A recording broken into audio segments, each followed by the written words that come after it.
Right, this is the one everyone's been waiting for. It's time. It's time to do Rostermania. I was meant to do it sooner, but we had to wait because I knew there was a few stragglers, still a few moves going on. But we have got most of them done, most of them over the line. It's going to be filled with everything. There's going to be thumbs up. There's going to be guitar noises, like me doing this, edit something over that clip. There's going to be the Overwatch fart noise. Nerf this. Maybe you can make it look like it's coming out my mouth, like that. Anyway, yeah, or the pog for the thumbnail. I'm pogging! There you go. We've got it all. So anyway, let's do the Rostermania. It's actually been a good one. Pog me till I fart. It's actually been a good Rostermania this time. The last Rostermania was shit because everyone had no money. Everyone was so bad that G2 with Hooksy and JKS looked good and got to win a couple of tournaments. It was just ass. But now we've turned the corner. You'll notice the esports orgs have basically fired all of the staff. And now suddenly they can sign players again. What a great business. And helpfully, right, got to give them credit where it's due. HLTV have done a thread called Rostermania. Some of these stories develop, so some of these aren't actual transfer moves. Twist says FaZe will make no changes. This was an interview at the Blast Premier Spring Final in Washington, D.C. Twist said FaZe are not considering any roster changes as far as he knows. The quote being, no changes. I think it's been talked about already in the team. Everyone enjoys playing with each other, and we have a great team chemistry, and it's something we're not going to take for granted. I think we like how it is, and we know we're just kind of exhausted, and it's been difficult to invest so much energy into the game. We're just going to try our best here and hope for the best, unless there's something I don't know about, but I'm pretty talkative in the team and vocal, so at the moment I can see that there's no chance. So I've got to say I'm a little bit disappointed. I genuinely think FaZe staying together and not making changes as we go into the second half of the season, and then obviously the start of CS2 when that's released, I think tentatively August, September time. I don't know. I really think FaZe need to make one change. I absolutely do. I don't know why they wouldn't. I think there's definitely like opportunities to improve the team.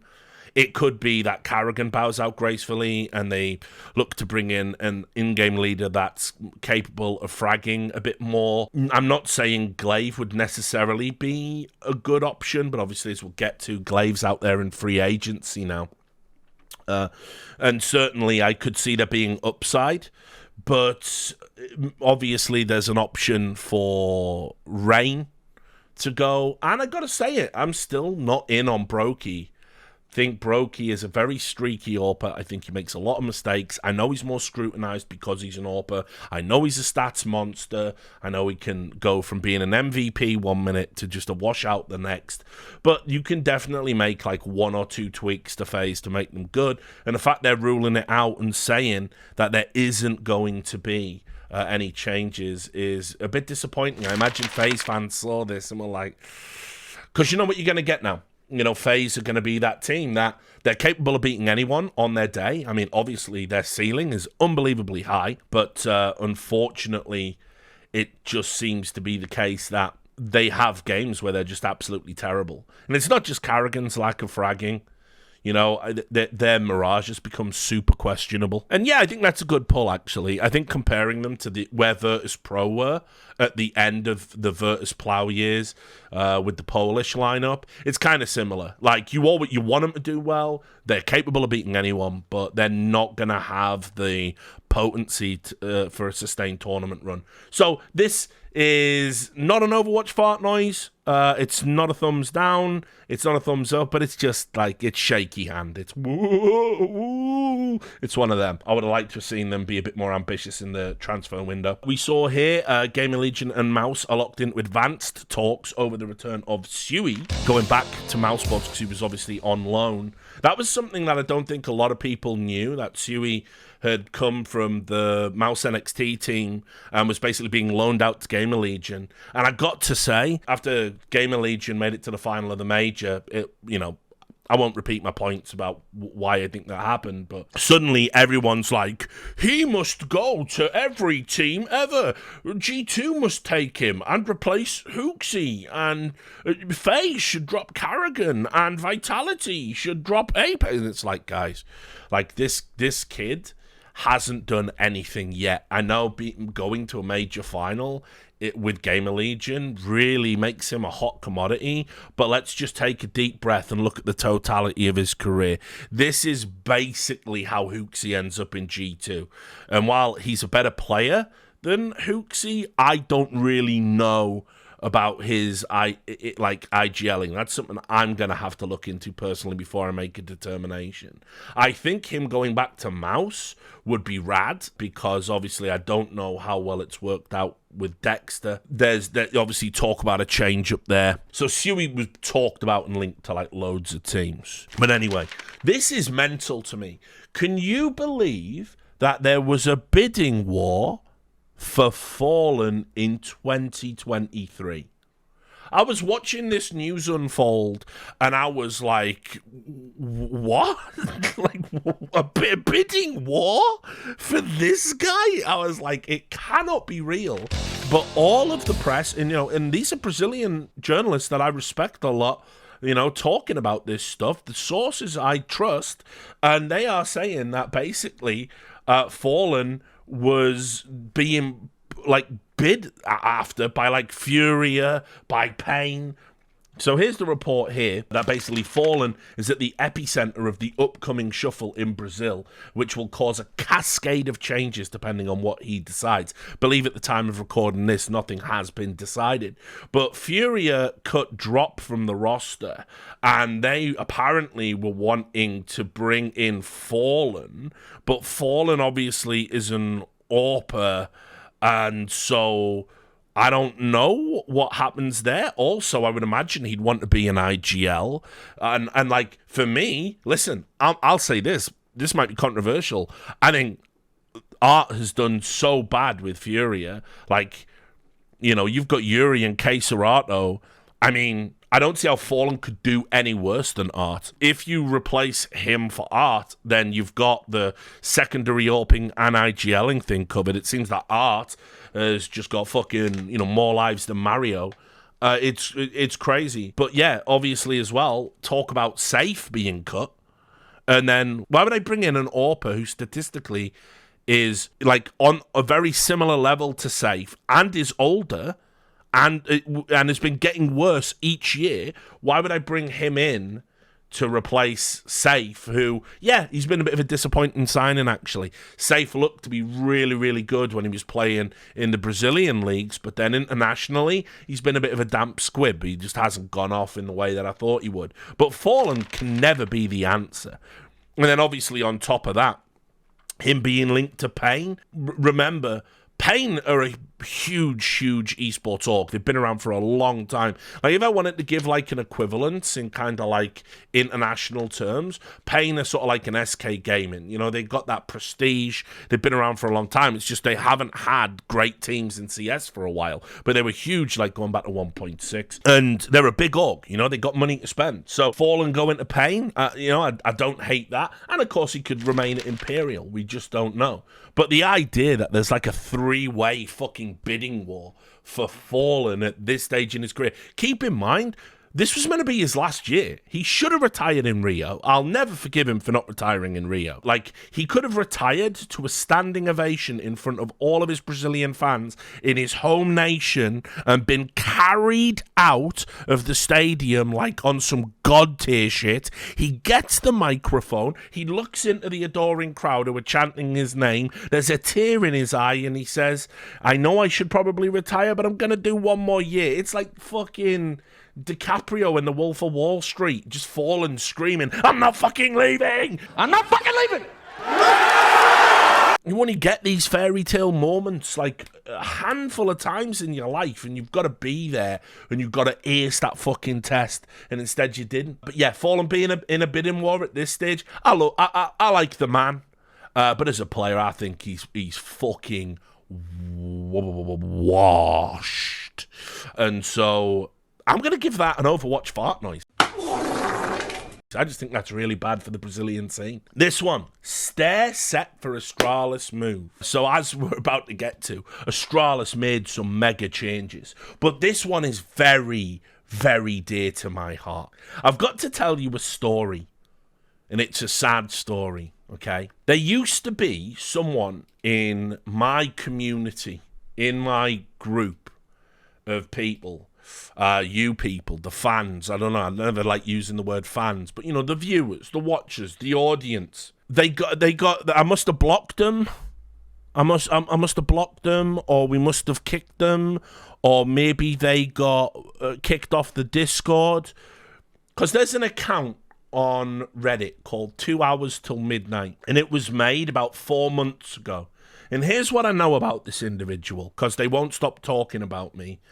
They're an American, they're a Destiny fan, they have created a throwaway for the purposes of talking about CS, and they use all of, like, the fucking worst, like, nicknames for the players. Like, they call Device Divorce, they call Perfecto Defecto, they call Vitality Botality, right? I think what must have happened to this poor guy is he was in the community and then he got banned for some reason, and it's broke his brain because now he just posts about me, Thorin, and I know he's part of the community, and you're going to go, Richard, there's no way he used to be part of your community if he so vitriolically hates you like this. But here's how I know. Because on a thread called the Kawaii Skin Painter, where someone posted an anime thing on the subreddit, he posted Weebs Out, and that's it. It's a slam dunk. And he used to post banger all the time. Like, he was someone who obviously used to do that for BTN, because that would be the comment every week, banger, banger, banger. Was there? And he does it now on Talking Counter, I think, because it's like his way of getting like revenge on me, like I'm a jilted ex, you know, like I'll show them I'm having a great time. And so it's just got sad. Like he like somebody asked when I did my match fixing series, which I know I've just shelved that. Sorry, paying Substack, as it is coming. I'm working on it. Being a one-man newsroom's harder than I thought, to be fair. Somebody asked, how much does it cost to sub? And he replied with, your dignity, which, you know, he's really upset at me. He also sort of couldn't handle the fact that I broke the fucking CS2 news. He really hated that. The thing he loves posting about more than anything is how I don't have a 100% accuracy record in reporting, actually. Someone trying to ride, this is Overdrive, posting about CS2, just a clout goblin. And he said, every influencer is trying to ride R. Lewis's momentum. And he says, as if Dick broke the news. They're all the same. Of course, I did break the news, didn't I? And you're never going to get me on that. You're never going to get me. So anyway, it's sad, but this is what happens all the time. Some of my biggest haters, they started out as fans. It's just as simple as that. And for whatever reason, I unknowingly block them because they say something stupid on Twitter, or they act up on Discord and they get kicked out. You know, we had that German cheater guy, didn't we, from Vax Sucks, who just had a meltdown on Discord one day and then started sending me like unbelievable hateful diatribes about how I'm a journalistic hypocrite because I wouldn't allow him to express his opinions on a Discord when I wasn't even there. You just get bunt stiff leg. You just get nutters, and you know I've always attracted nutcases. So there's not really a lot you can do about it. But anyway, this guy, when they were talking about CS2, and everybody wanted me to be wrong, so they could all hate me and abuse me, and people were, even though as soon as I announced it, people were threatening to kill me. He said, 100% track record. I must have missed Stair playing for Astralis, laughing my ass off. And this is because back during a No Majors club, I said, listen, I'm less interested in doing roster moves now, but I'll tell you one that's going on behind the scenes now, and it's a done deal, and it's all handshakes, and they've all agreed it, and that is Stair going to Astralis. Device really rates him. Device said on his way in to Astralis he wants him in the team, and that's an assumed promise, and they did a deal with Sprout. And it's all been handshakes, and I said that. And this guy, I couldn't be bothered to find all of his comments about this. I'm just going to show you a couple. But this guy says that me saying that, and then Stair said he was staying with Sprout, This is like 4 months ago or whatever. He said, that's me 100% being wrong about it. And he was posting clips from the No Majors Club of when I said it. He was spamming that, and the mods have deleted that spam, unfortunately. But anyway, I must have missed Stair playing for Astralis, laughing my ass off. He went on to say it again on another thread where people were talking about my accuracy record. Here it is. Laughing my ass off. Must have missed Stair playing for Astralis since, according to Dick, it's been all wink-wink handshakes all done since the Rio Major. Which, of course, it was, because I'm right and I know what I'm talking about. So I just want to fucking say, how's the fucking Stair move today, dickhead? How's my accuracy record today, dickhead? Imagine being a fucking hater. Imagine being an obsessed fucking hater, posting about me every fucking day, posting the same stuff every day, calling players shit nicknames to fill your empty fucking life, dickhead. And now who's the dickhead? Oh, it's you, dickhead. Wrong again. 100% accuracy record again. You're a sad cunt on Reddit. A fucking nobody. Too much of a coward to even post on your main.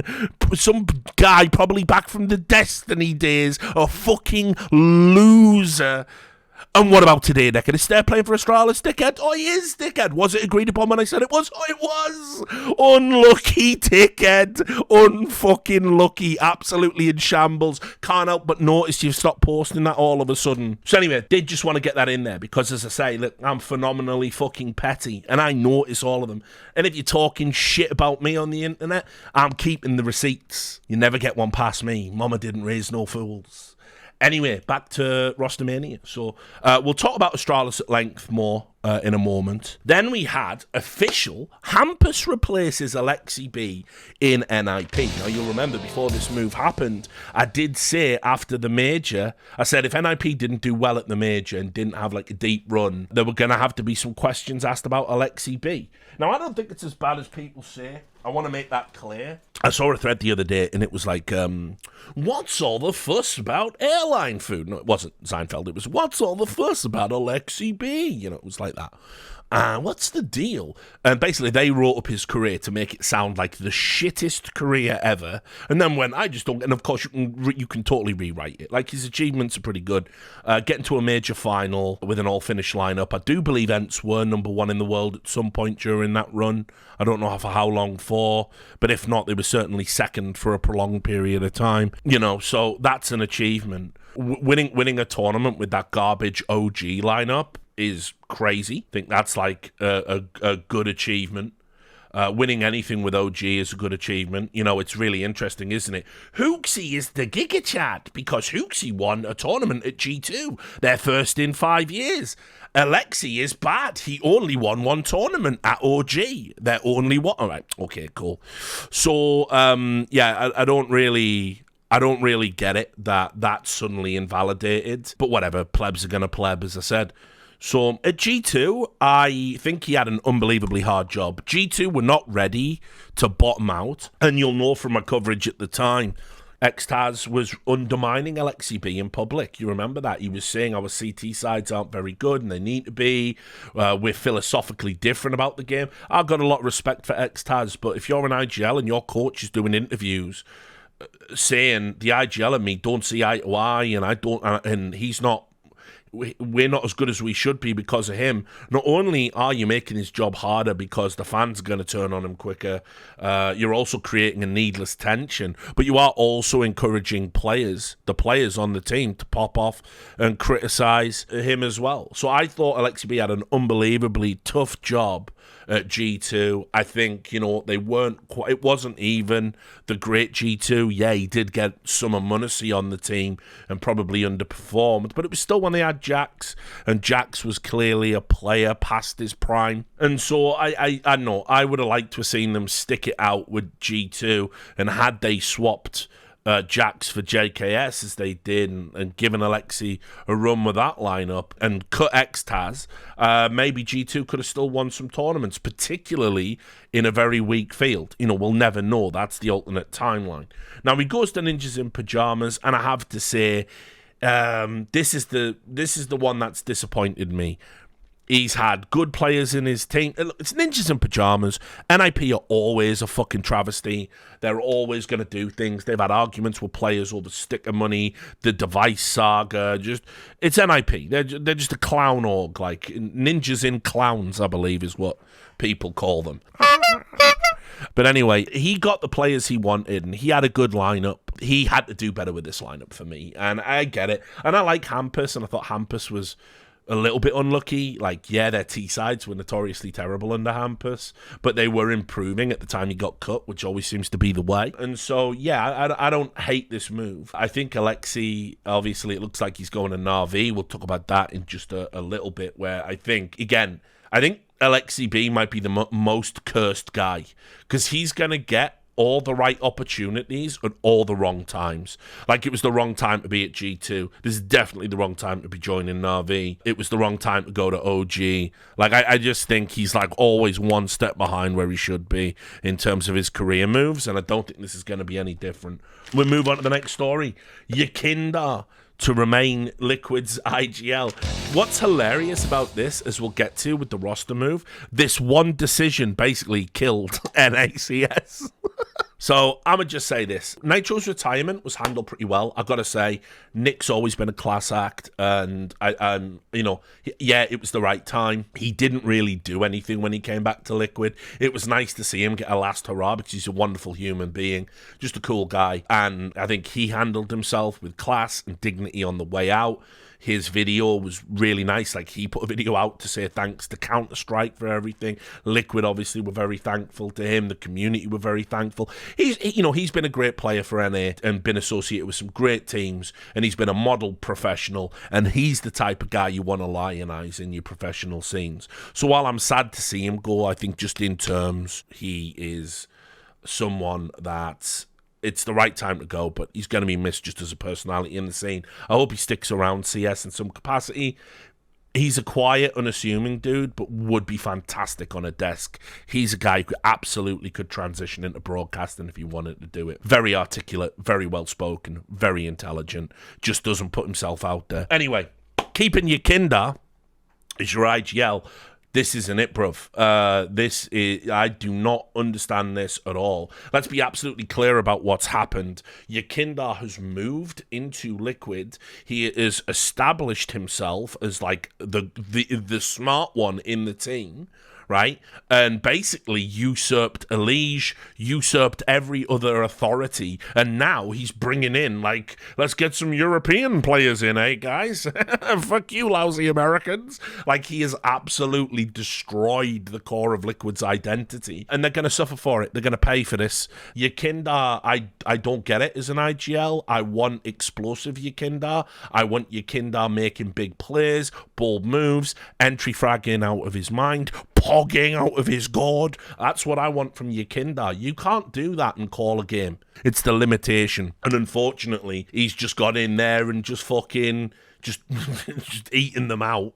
Now he like one of them wasps, you know, it's fucking, he's just laid the Yakinda inside.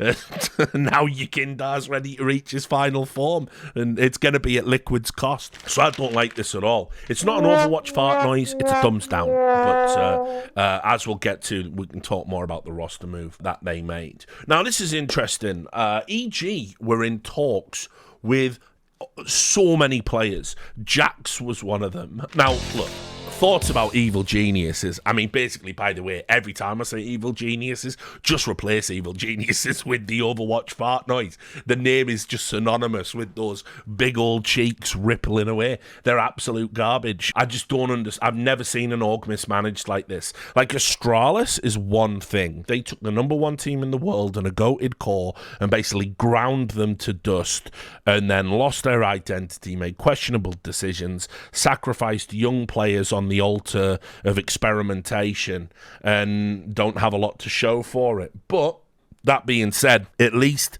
they had deep runs. At least they still had prestige. EG took North America's biggest name, and I mean that.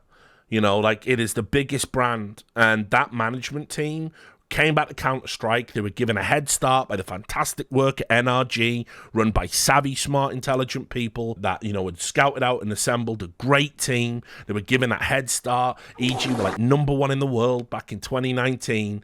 And then once the levers of control were given over to them, you end up with this. It's been a shambles. I mean, just as we'll get to later on, they have just added player after player after player with no consistency, no rhyme or reason, 15-man squad rotations. Like, this is a joke. It's like if you gave your little brother a go on fucking Football Manager and you put the unlimited money cheat on or something. He's just signing everyone. Like, I'm playing Messi and Ronaldo, and just, except they're not getting Messi and Ronaldo. They're getting fucking Wiz and Neelan.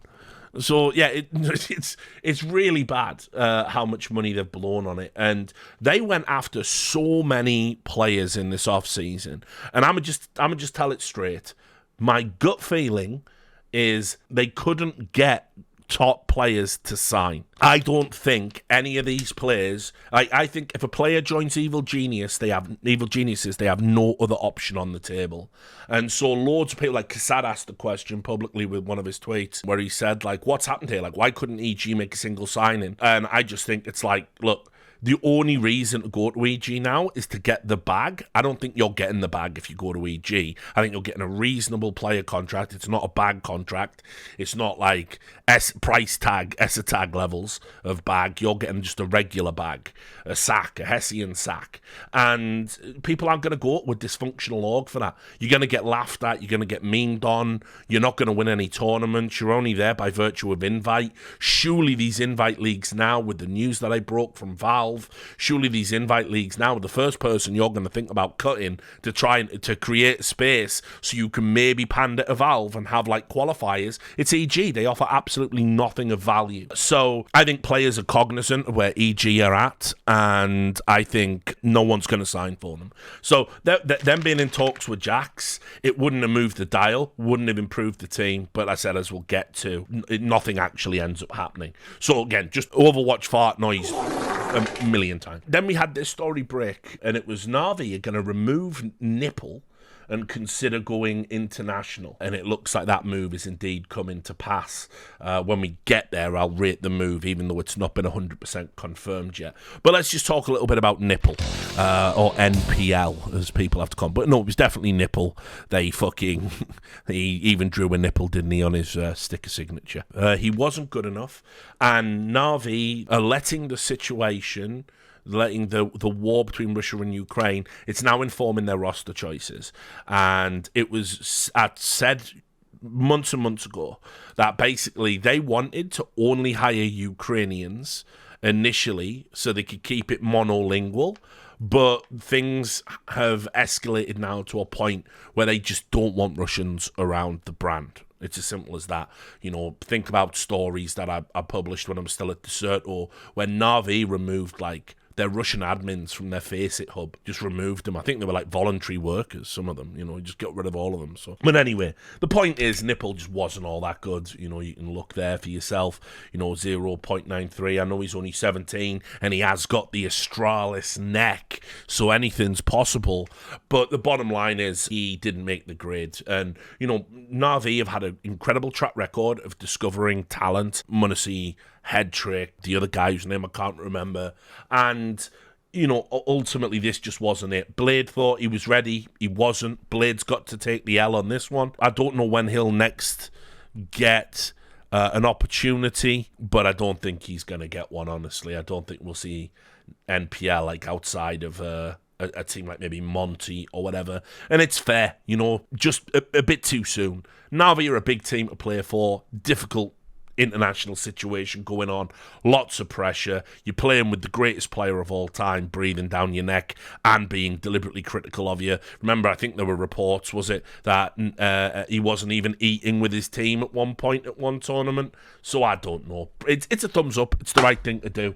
But it's sad. It's just one of those. Jerry and Zorte are open to proposals, which is Forza. Again, all these Russian organizations are having like a weird time because they've got no money coming in. Nobody wants to sign Russians unless, of course, you're Cloud9, in which case everyone's fine with it. These are two players that would be, if we didn't have this war going on right now, these are two players that could go to an NA team, go to a European team, and they would be very, very welcome. I think low-key, everybody knows that Jerry is a fantastic, like, low-key IGL. Like, all the shit everyone was saying about Sui, you know, with his run at Gamer Legion, really, Jerry's the man on that stuff. He's a great tactical guy. He's built consistent rosters at Forza. He's done it with on a shoestring budget. They're always tactical. They're always competitive. He's a decent individual player. And so I think Jerry's like highly desirable, especially if you were like in the middle of a rebuild. And then obviously Zorte is like the star player on Forza. Was a little bit underwhelming last time out, but this is a guy that 1.11 rating, 25. This is probably going to be like the peak of where he's at. So it will be a good time to get him, if you're able to do so. Obviously, it looks like that Forza lineup's going to break apart. We'll just have to wait and see. Then we have Falcons signed MHL and Lonks. They were also after Boros. For those who don't know, Falcons, and a lot of people think of them as French, but I think basically you have to sort of realize that they've got a lot of money. They've got a lot of money because they're the Saudi organization, and that's why they're getting invited to all these big events in Riyadh, even though their world ranking wouldn't really allow for it. They've had a traditionally French lineup, MBK's been over there, Body's had a bit of a renaissance, and they're making some, big moves. MHL is a very interesting signing. I think low-key, MHL's been like a player ready to get the opportunity to play in a bigger team than Falcons, frankly. And he was wanted by Team Liquid at one point. At the end of the day, like, you could see he was too good for Endpoint.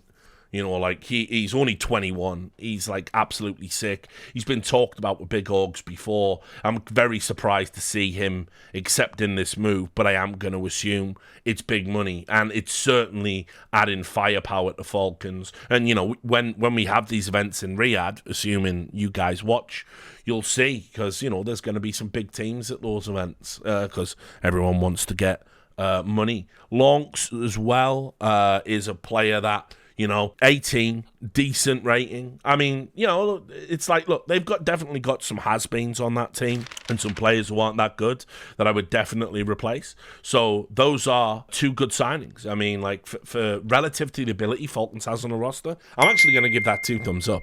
And I think with the resurgence of Body on the team as well, I'm just going to call it now. Falcons, they're not going to be in any of these invite leagues, so it's very hard to say where they're going to get to in the rankings.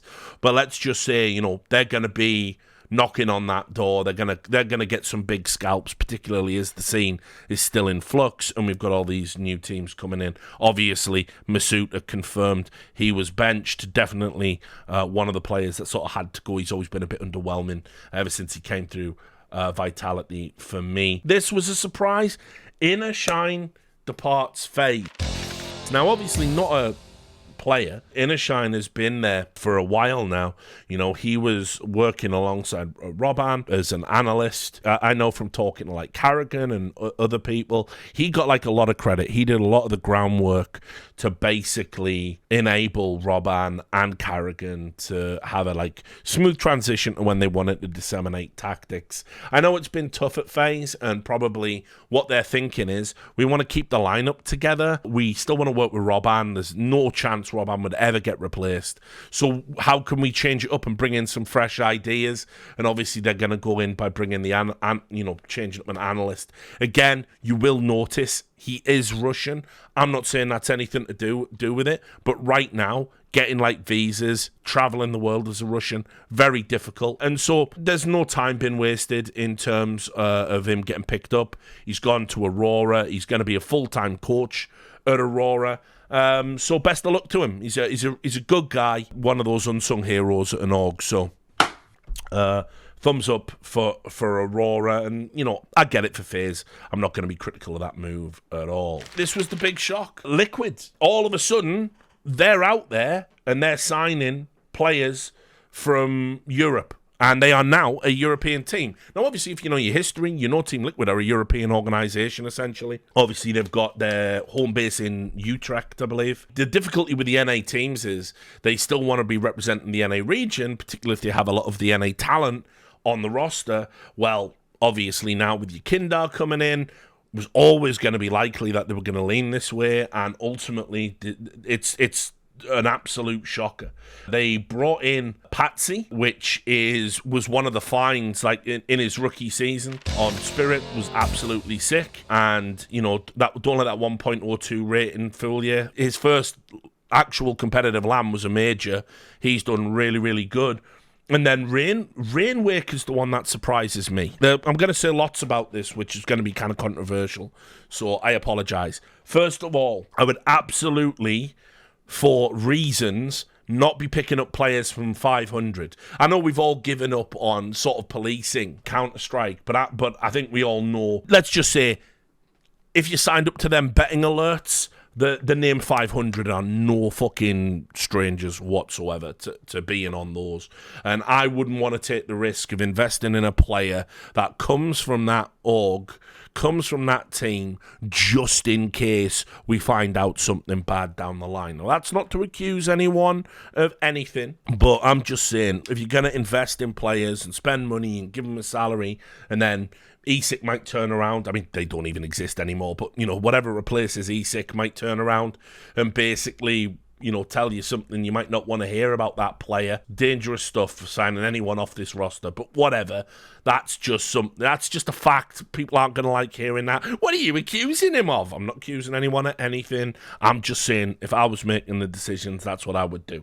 Here's what I will say. He's probably their best player. He's only 22. So suddenly Liquid has got this new, young, fresh look to it. Patsy, I get. Patsy's already had the break-in experience of playing at a major and playing at Spirit and having deep runs.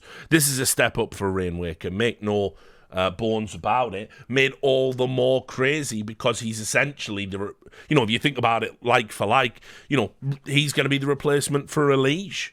And so I never thought I would see the day like that Elige would be out at Liquid. Like, I was thinking about this as well. Like, I was like, God, Elige must be pushing, like, he must be getting on because he's been around for so long. And when I looked at his age and saw Elige was only 25, I was like, what the fuck? Really?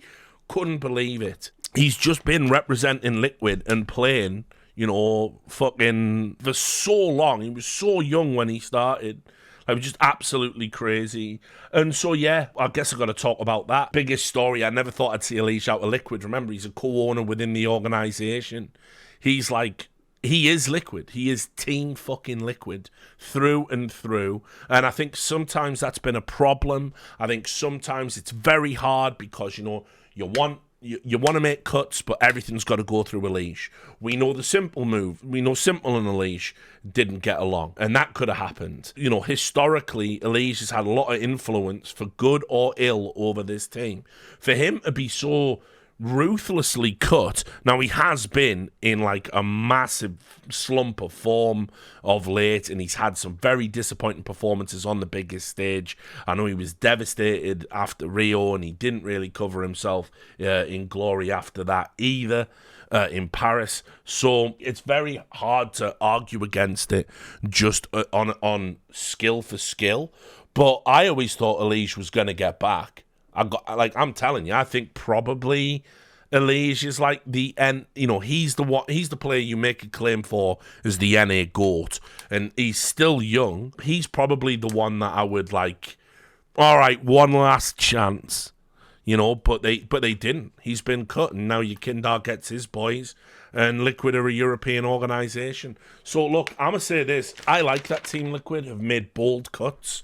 I think the one thing you will always know about Team Liquid as an org and their philosophy is they're one of the few out there that legitimately do want to be competitive in all of their games. They don't make signings to be fucking lazy. They don't make signings just to put, they're not evil geniuses. They don't just want to field a team to meet their contractual obligations. They want to be talked about in terms of excellence. And that's why Team Liquid have been such a prestigious org. They've got the right balance. They've got the sizzle of Steve Arhan's set and the American side of things, coming historically from Curse, and they've very much got the stake with Victor Guzens, who is an esports Hall of Famer for me.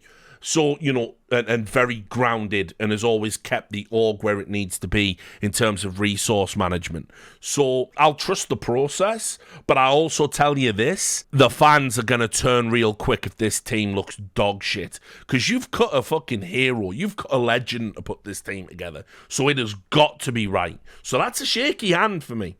It's a shaky hand. You've had beloved Nitro and beloved Elite go out, and you brought in Patsy and Rainwaker. Ooh, it doesn't get shakier than that. Then we also have this, the OG are set to rebuild. They did, but I mean, probably with the most underwhelming roster of all time. What's crazy is, you'll remember when I was doing that index stuff where the stock market for players, I went all in on Regali because they just picked him up from Fnatic to be a stand-in for a tournament. And by the way, I think they said, it's just so Dexter can have a break. I think, Dexter's a difficult cat. By all accounts, behind the scenes, he's got a temper, and so I think basically they were looking for replacements, and Regali aced it. Regali actually is a decent young player, and unfortunately has just been, in the Fnatic reserves rotting away. But he's ready to bloom. He looks really, really good. I think Regali is the upside here. I mean, honestly, getting rid of Dexter might seem crazy, but if it's not working, it's not working. And Regali definitely deserves a shot. This is a decent team for him to have it on. Dexter, it was like, I think he tweeted out actually, didn't he, saying he didn't know about the move. So he got told at the last minute. And that's crazy. He's like a huge player to be in like free agency. And someone should 100% free Dexter from being benched. But, unfortunately, I don't know if that's going to happen. He seems to have got a bit of taint on him now. But anyway, as a rebuild, what's gone out and what's come in, OG is garbage now. I can't see OG being good overall. I think OG are one of these teams where it's like they are in these fucking leagues. Again, just by the grace of having paid money to be so, they wouldn't be there on merit. And I think that what they're trying to do, it's very much in the spirit of what they did in the Dota team. But unfortunately, every time they've made a discovery, they've either sold them on or they fucked it up by adding some players to the team that just aren't good enough. And so I'm going to give OG, I think it's 2 thumbs down. It's not a fart noise, but it is 2 thumbs down. I think they're going to be really poor. And then we had confirmation of Boros joining Falcons, so we can just talk about Falcons a little bit more. But yeah, Boros was one of the standout players. I mean, when he was on Monty, I think people knew he was the real deal. I also call Monty, all of those other underdog teams were Fugazi. They're only beating unpracticed shit teams in Paris. But Monty were actually a legit team that had legit improved. They were the kings of tier 2. A large part of that was down to Boris's fragging ability. So, if you want to think about who's going to be the next big team with that potential in tier 2 to break through, like Monty did or like Gamer Legion did, it's 100% Falcons. They have some scary firepower now. It's all contingent on Buddy maintaining his form because he's been really good. But, they've got the veteran smarts there in MBK. Nothing flash, but just a good temperament, good head for the game, good teammate. Someone that's, going to be able to teach some of these young kids maybe a trick or two. And then they've just added 3 parts that just massively upgrade their firepower with MHL and Boros, who are going to be actual standouts. So Falcons, for me, are definitely that team to watch as we go in. They've spent the money, they've made the signings. And by the way, What's stopping EG putting a team like that together? This is how you know how shit Evil Geniuses are. Just think about it. Think about the money they've spent. That could be an EG lineup. Like, if you're going European anyway, why not put a team like that together? But obviously, they don't put a team like that together because they ain't got the vision. They don't even know who's good. And in fact, actually, if the one way you don't get into EG is being told that's a good player, because then they go, we don't want a good player. We want a player that everyone thinks is bad, that we make good, so then we can boast on social media about how we made them good because our process and blueprint is like years ahead. This is the thing you have to remember about Evil Geniuses. They're constantly trying to hype up their analytics and data-driven approach, and they have like a data company. It was one of the companies in their portfolio. It's pathetic. Like, it's actually pathetic that EG wouldn't put together a good team on a budget, which they absolutely could, but instead they're going to put together what they've put together, which we'll get to in a moment, which is trash and going to do absolutely nothing. Meanwhile, a team like Falcons can just put together, oh yeah, Boris was good in Tier 2, we'll get him. MHL's been smurfing in Endpoint, we'll get him. And now suddenly you've got a team that actually is going to turn some heads, 100%. And then, the big one, Hunden, Casper shit out of Astralis. I will do a separate video on this because there's lots to talk about. People seem to have already forgotten about the reporting I did with the Hunden files and the conversations that happened before them when Hunden was at Heroic and was having private conversations with Casper Fit, which basically were against it appeared to be against the interests of Heroic, undertaking tasks to the benefit of Astralis while taking a Heroic paycheck. It's all up on my Substack. You can all read it. But ultimately, it makes me think that maybe there's someone at Astralis who knows what they're doing. I don't know who made this decision, but this is actually the best thing Astralis have done in years. Forget the players. We're going to talk about the players, but forget the players. Forget any signings they've made. Forget any fucking sponsors they've signed. Forget any piece of content they've created. Forget any tournament run that they've had. There has been one voice holding back Astralis for this entire time, and it was this fucking Casper Fit, who was hired because he's a fucking handball goalkeeper legend in Denmark, and he basically impressed Nicola Lyholm in a fucking conversation and got into a job that he absolutely was not equipped to do and has consistently failed at the entire time. And this is great for Astralis fans. I'm not saying you can feel good about where things are at right now, but you can at least breathe a sigh of relief that things actually might be going in a forward direction.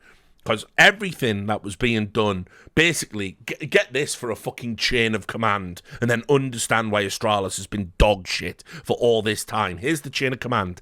Nicola Lyholm meets Casper Fit. You are a great handball player. I love you. Oh, what's that? You even had different seating arrangements on a team bus? You're a genius. Here is one of the biggest orgs in esports with the greatest CSGO team of all time. Surely now we can only go in one direction. Fucking right, down. Casper Fit, by the way, total autonomy in the organisation. I wrote articles about it when I was at Deserto, so this isn't talking out of school, basically had friction with the players, was demanding that players come in and train like it's sports. Friction with Zonic, no flex. He was the guy who was publicly posturing about, burnout is a very important issue, and he was the guy that was putting together the training protocols and the demands that was burning the players out. I mean, it's staggering to me. But anyway, Casper Hit meets Hunden, and then post-cheating scandal Hunden, and suddenly becomes utterly enamoured with Hunden. So from Nicola Nyholm putting Casper Fit in charge, Casper Fit's muse was fucking Hunden, a cheating, duplicitous piece of shit. And so Astralis was only going to get fucking worse. Go back and watch my videos when they signed him. Astralis fans should have stopped being fans on that day. That was the dark day for the org. Making Device come out in the media and go, Hunden's actually a great guy. It must have been vomiting up a turd. It must have been so hot. Poor Device, by the way. You know, like, because now everyone criticizes him for that. It's Astralis. They write your fucking tweets for you. They just use the player's rep to say whatever they need, all at the behest of that mad PR guy that intimated Yanko was a bad person behind the scenes for some reason. So anyway, Casper Hit being out is brilliant, and it's long overdue. But them cutting Hunden, this says to me that, first of all, this ongoing lawsuit issue they've got with Heroic, there's got to be something to it. It also says to me that Hunden was Casper Hit's man, and the people that are there who want to change want him out.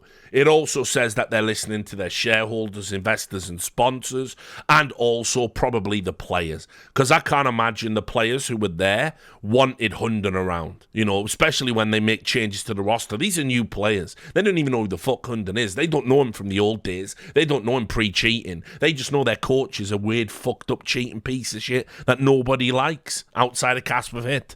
So this is brilliant. Like, and the statement was so good. After a period of fluctuating results, which has not lived up to Astralis' always high level of ambition. Think about how bad they've been for how long, and they're putting results on it. Putting it on results rather. It is time for a change, said CEO Anders Horsholt, adding that players, fans, and partners must go into every tournament with the feeling that we can win, but it has not been the case for too long, and today we take the consequence. Brilliant. So, listen, I think something's gone on internally. This is definitely the right move for Astralis. And as we'll get to, with the roster changes that come around, pretty good. Anyway, this was funny. Elige got locked into tug of war. Sort of like the Fallen thing, but actually, you know, with a player that, you know, isn't washed. Basically, the talk was he was going to Evil Geniuses. And there was lots of people, oh, wow, are these just coming Evil Geniuses? Automatic had tweeted out, by the way, expect the unexpected. How much of a cunt must Automatic feel right now, by the way? He tweeted, like, he did that tweet with the eye emoji or something, like saying, expect the unexpected. And this is like when they were in, like, talks with Jax, talks with Elige, and then it's like, oh, expect the unexpected. Yes, Automatic, you are playing with 4 rookies. Oh, bro, that org will fucking throw anyone under the bus. It's actually insane. Like, full-on, more cuckolded than Daps. Unbelievable. Anyway, it was reported that Elige was not interested in complexity because he was actually interested in joining Evil Geniuses. I don't know what this is, right? Because, like, by the way, Elige's buyout, $100,000. Right, considering the nonsense about 2 million for Electronic and Perfecto, like I don't even know, like I don't even get that. I don't even understand that. But Alicia's buyout is reportedly around the $100,000 mark. So okay, you're getting him on a song. That's like an insanely cheap buyout for a player, not just of his caliber and ability, but actually his reach and like what an ambassador he is for the sport and how many fans he has. It's like you spend $100,000 on a player like that all day long. So it wasn't a surprise to see Complexity and Evil Geniuses in a bit of a bidding war, and obviously not a surprise to see what ends up happening.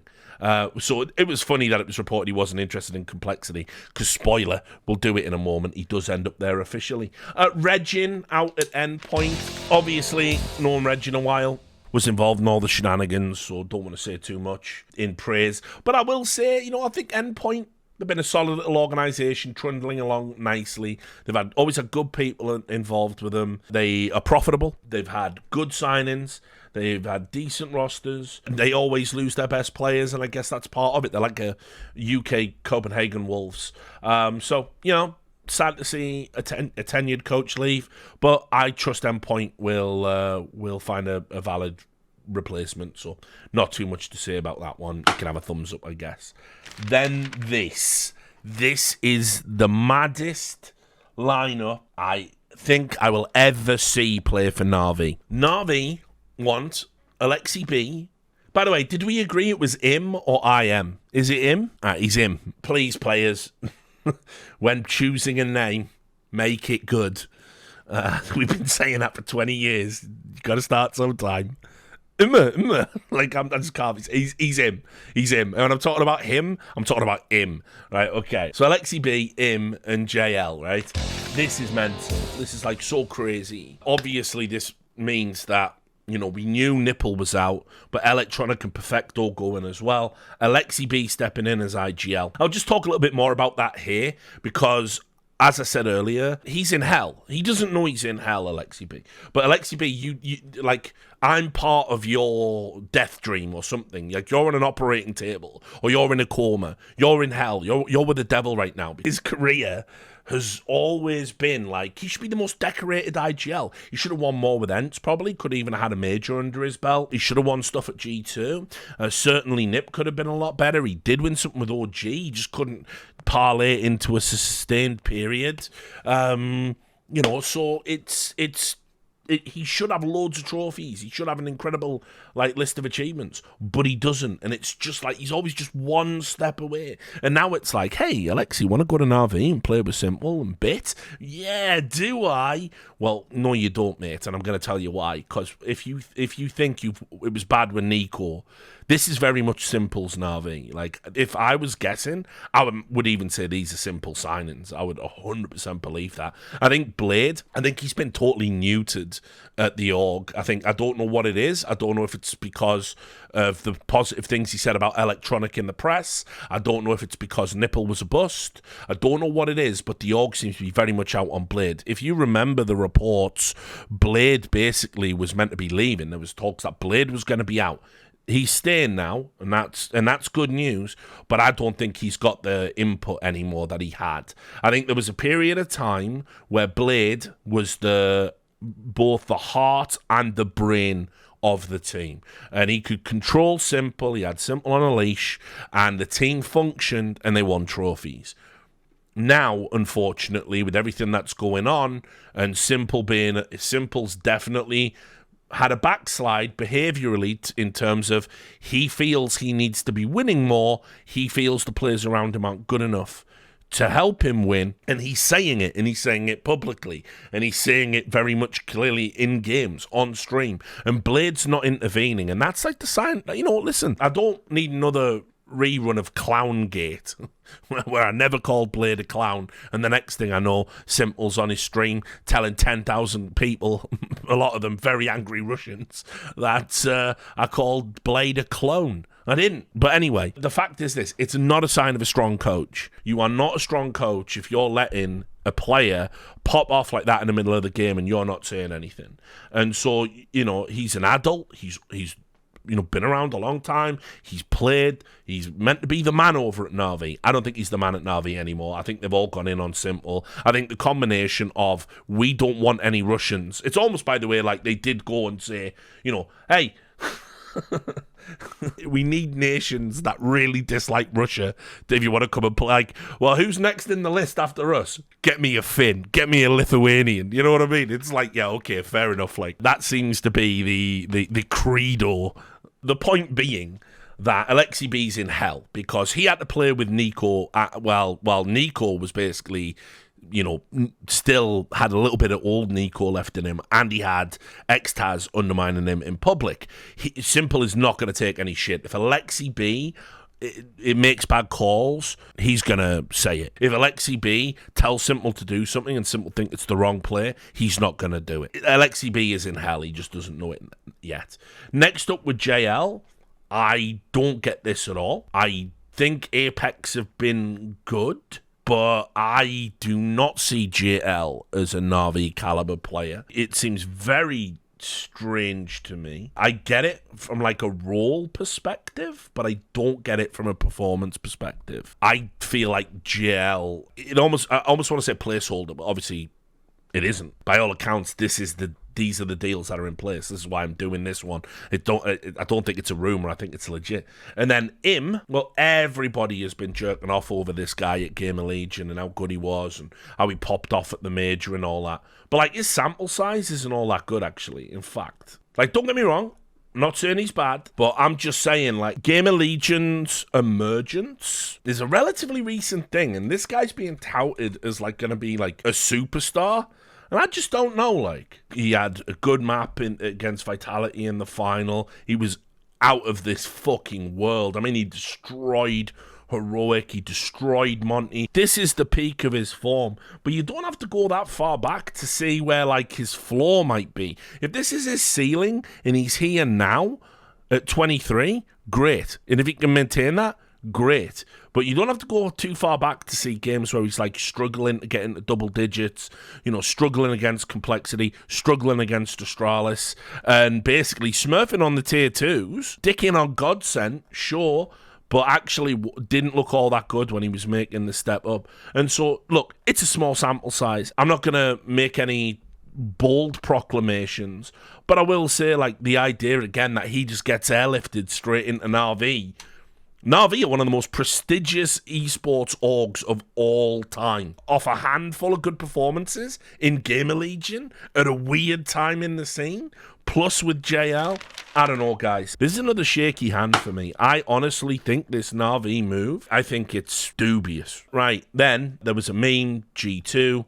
They basically alluded to the fact they wouldn't be making changes. So I'll just give some thoughts about that, since this Rostermania video is going to run about 2 hours. I will just say G2 not making changes is criminal. I don't know what Hooksy would have to do now to get cut. It just seems G2 are happy to like languish in mediocrity. And honestly, I've already seen the signs, like based on that weird Hooksy like body language at the event. I've already seen signs that Hooksy might not be in a great spot with the team.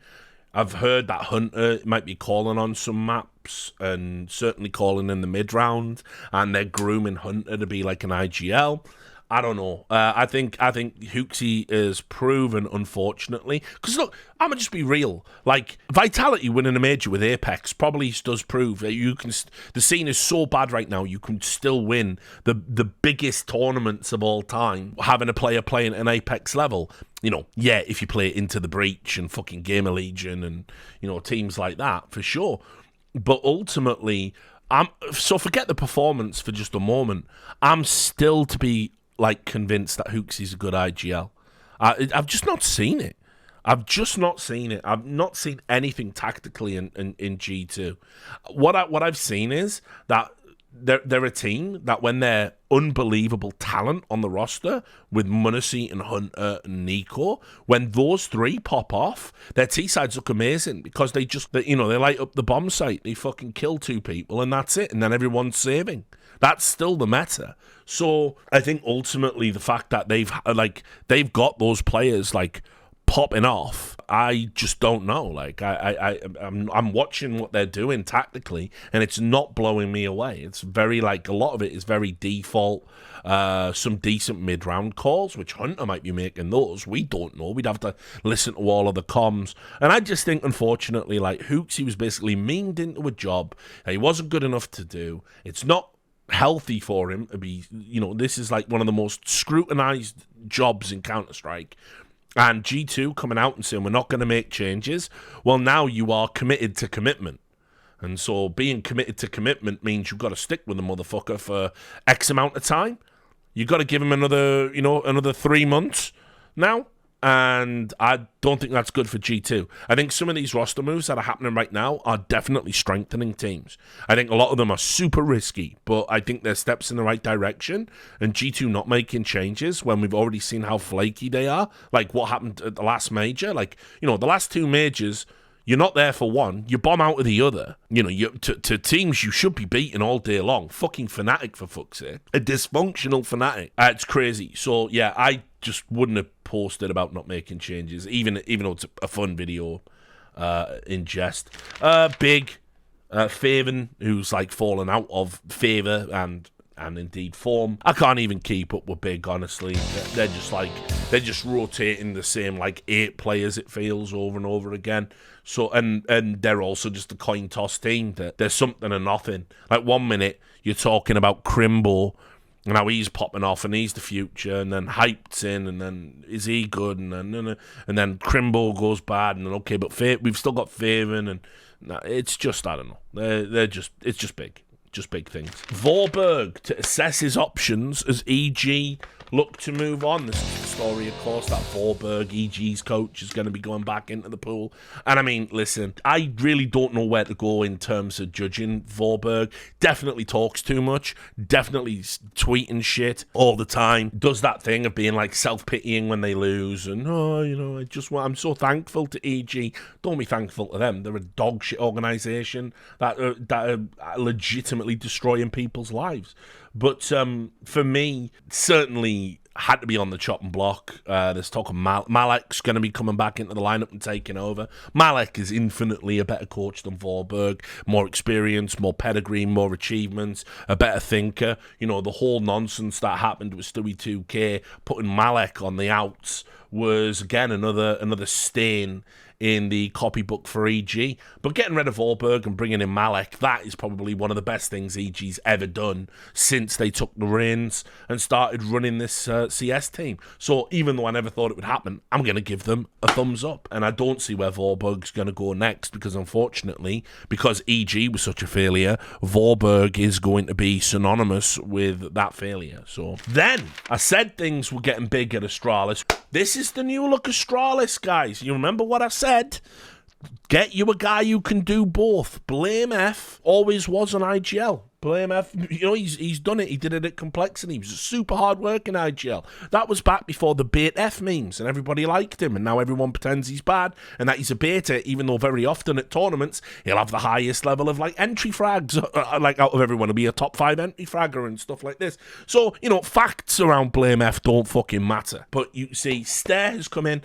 Stare, as I said earlier, with the What About Today dickhead, it's a great signing. It's one that's been on the cards for a while. He's looked great at Sprout.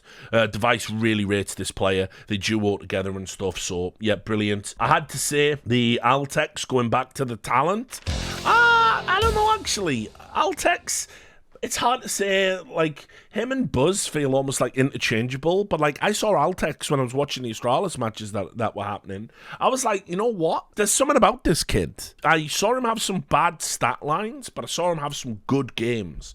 And so I was like, yeah, actually, maybe Altex is the guy who stays in. But Buzz seems to be the one. He's got a little bit more experience. He's been part of that project to bring him in and bed him in, for later. Obviously, Zipnik's went down to Astralis Talent, and now Altex is going to take Zipnik's job. So there's washed, and then there's so washed. Basically, Zipnik's and Flamey need to get a fucking bait together, because when you're too washed for Academy with with those careers, I don't know, guys. Just call it a day. You must have millions in the bank. You didn't spend your fucking money, did you? Come on, just stop. Anyway, so the new look lineup is going to be Blame F, who's going to take over as IGL, Device, Buzz, Stare, and Borup. Before I talk about Blame F as an IGL, we'll get the Borup thing out the way. Loads of people are criticising Borup as a pickup. They're saying, why Borup? He was dog shit in Heroic. It's really interesting, actually. So first of all, if I remember rightly from my reporting around this issue, I do believe Borup was essentially the guy that was when Hundam was suspicious. Borup was the guy who was nah, I'm not gonna keep any secrets, and I don't want to be on this team anymore. I don't want to work with Hundam anymore. Borup was the dude that held up his integrity. So I'm just saying, he gets a thumbs up, getting a second chance just because he's a good guy. Next up, he was an unsung hero in Heroic. And by the way, you won't find any player who's played with Borup say bad things about Borup as a player. Very selfless player, and occupies a lot of roles that aren't very glamorous. And right now, obviously, they got to start giving Buzz the roles he feels comfortable in. There's a comfort issue there. They brought in Stare. We know what Stare's going to be doing. We know how Blame F likes to play, and that won't change as an IGL. In fact, a lurking IGL is ideal. And so Borup coming in just to basically be connective tissue in the team, I think it's actually going to work out. I'll put it this way, compared to what they had, their previous lineup, I like this lineup. I like this Astralis lineup. I actually think Blame F is going to surprise people. I think Glaive's tactics, I think nobody wanted to say it, but Glaive's tactics were behind the game now, behind the meta, He's a father. There were obviously issues at Astralis. I'm pretty sure he didn't having input from certain people he had to have input from. But I'ma just say, I think Glaive, he let his standards slip. I think it can happen to anyone when you've had a prolonged period of success. I think tactically, they were doing setups and defaults, and just, I don't know, it just felt like they were very old school. You know, maybe Sonic is the innovator, and, you know, obviously that duo being broke up, you know, maybe Glaive is the, you know, instigator and Sonic is the person that gets creative. Who knows how that dynamic really works? One day someone will have to do some content exploring it. Wouldn't that be good? If only esports wasn't shit. But anyway, I think it was the right time to bench Glaive. Now, I will just add him right out of the gate. If I'm G2, I'm on Glaive's phone right away, because Glaive hasn't been playing well. His stats haven't been good. You can see he's dipped below the 1.0 rating, but he's motherfucking Glaive. That rating he's playing at now is still higher in terms of output, fragging output, than Hooksy's will ever be. Plus, he's Glaive. I've got to believe, if given a chance at G2 to work with Nico, Hunter, Munacy, JKS, it would rekindle his love of the game, and he would go all out to prove a point. Because, you know, we've talked about the question around Device. Was he a system player? You know, can he win tournaments when he's not on the Astralis roster? He went to NIP. It was a disaster. People say the same about Glaive. What could Glaive do as an IGL with another team? He just got lucky. He just got the 4 best players, you know, blah, blah, blah. I think if Glaive goes to